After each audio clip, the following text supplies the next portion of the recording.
মানবাধিকার কমিশন কেন না? আল্লাহ ও তার আখিরি নবী নূর নবীজি মুহাম্মদ সাল্লাল্লাহু আলাইহি ওয়াসাল্লামের আরশচুম্বী সম্মান মর্যাদার বিরুদ্ধে যে কুলাঙ্গার শাতেম কাফেররা বক্তব্য দিবে, তাদের শাস্তির দাবি করলেই মানবাধিকার কমিশন তাদের পক্ষে ঢাল হয়ে দাঁড়াবে। খেলাফত প্রতিষ্ঠার কথা যারা বলবে, জিহাদের কথা যারা বলবে, জঙ্গি তকমা দিয়ে তাদের কারাগারে বন্দী করতে চায়, আর সুযোগ দেওয়া হবে না। কোন একজন আলেমকে জঙ্গি তকমা দিয়ে জেলখানায় ঢুকালে জেলখানার ইটগুলোকে একটা একটা ছুটিয়ে দিবে বাংলা।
ফ্যাসিবাদী সরকারের ভাষা এখন শোনা যাচ্ছে বর্তমান সরকারের কিছু দায়িত্বশীলদের মধ্যে।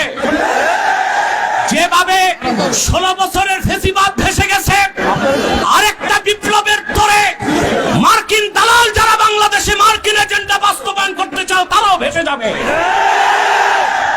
প্রিয় ভাইরা, আপনারা দেখেছেন জাতিসংঘের বিতর্কিত মানবাধিকার কমিশন ঢাকায় কার্যক্রম শুরু করেছে। আমরা এটা চাই নাই।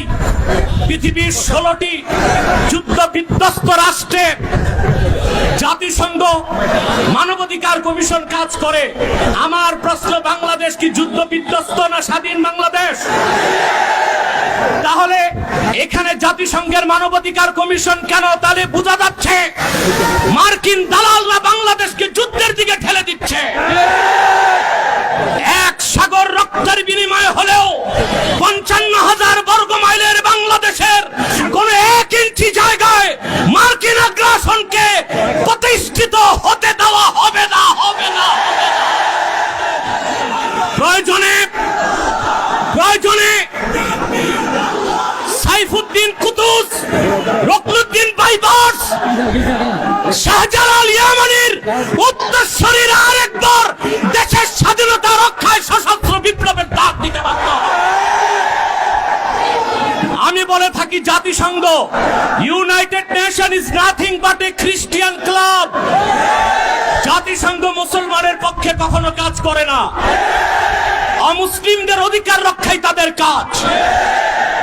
গাজাতে বছরের পর বছর নিরীহ মুসলমানকে হত্যা করা হচ্ছে, সেখানে মানবাধিকার কমিশন কেন না?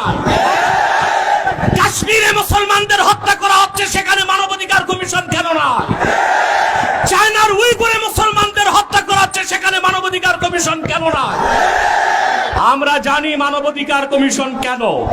আল্লাহ ও তার আখিরি নবী নূর নবীজি মুহাম্মদ সাল্লাল্লাহু আলাইহি ওয়াসাল্লামের আরশচুম্বী সম্মান মর্যাদার বিরুদ্ধে যে কুলাঙ্গার শাতেম কাফেররা বক্তব্য দিবে, তাদের শাস্তির দাবি করলেই মানবাধিকার কমিশন তাদের পক্ষে ঢাল হয়ে দাঁড়াবে।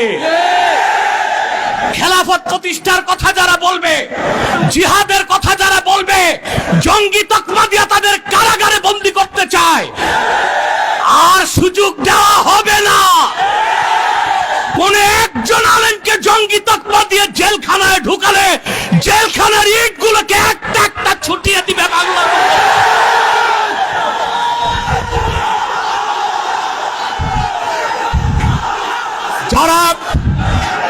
যারা শরিয়া রাষ্ট্র চায়, যারা জিহাদে বিশ্বাসী, তাদেরকেই পশ্চিমারা জঙ্গি বলে।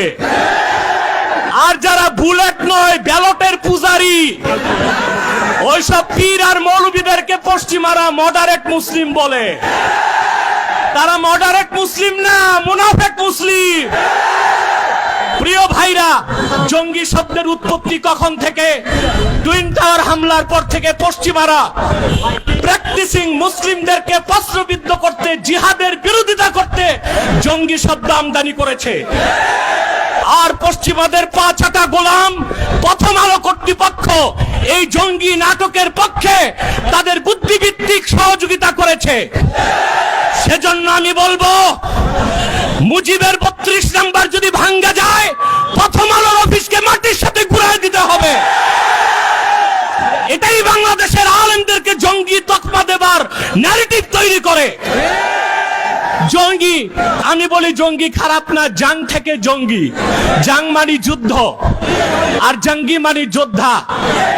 উত্তরা দিয়াবাড়িতে জঙ্গি বিমান ভূপাতিত হয়েছে, সেটা কি সন্ত্রাসী বিমান? না।